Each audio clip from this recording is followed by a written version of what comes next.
আরে আচ্ছা জ্বালা তো, তোমার হাদিস তুমি থো তো, তুমি যাও এখান থেকে।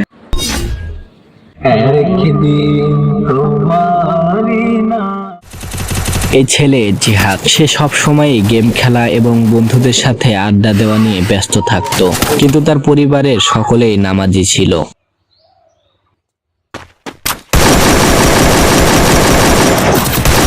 জিহাদ মসজিদে যাবে না?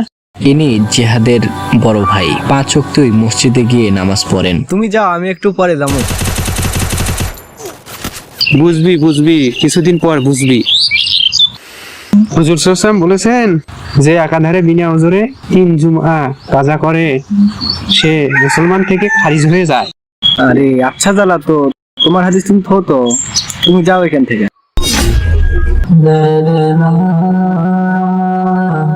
জিহাদের কথায় কষ্ট পেয়ে তিনি মসজিদের দিকে রওনা হলেন, কিন্তু জিহাদ বড় ভাইয়ের কথা অমান্য করে আবারও গেম খেলায় মেতে উঠল।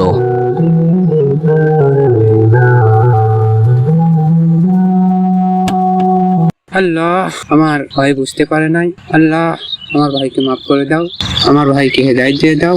আল্লাহ, ভাইকে তুমি দিনের জন্য কবুল করে নাও। বিকেল বেলা জিহাদ ও তার বন্ধু আতিক দুজনে উরুসে গিয়ে মস্তি করার প্ল্যান করছে। এমন সময় মাগরিবের আজান হয়ে গেল এবং জিহাদের ছোট চাচা মসজিদের দিকে রওনা। হঠাৎই দেখে তার ভাতিজারা আজানকে উপেক্ষা করে গল্প করছে। কিরে জিহাদ, মসজিদে যাবি না? মাগরিবের আজান দিচ্ছে, তোরা এখনো বসে গল্প করতেছো? তুমি যাও, আমরা একটু পরে যাবনি। তাড়াতাড়ি আসে, বেশি সময় নেই, 5 মিনিট সময় আছে কিন্তু।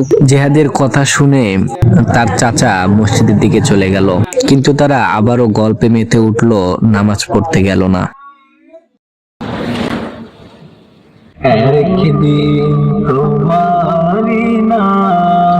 আল্লাহ আমাদের সময় দেন শুধুই পরীক্ষার জন্য, সুযোগ আসলে আমাদের সেই সময় কাজে লাগানো উচিত।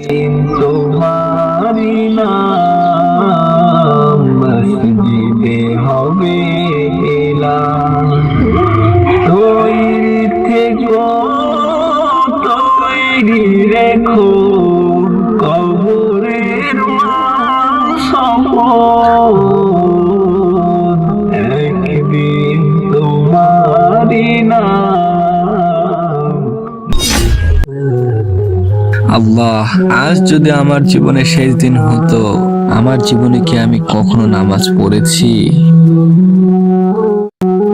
আল্লাহ আমাকে আরেকটি সুযোগ দিলেন, আজ থেকে আমি কখনো নামাজ মিস করব না, ইনশাআল্লাহ।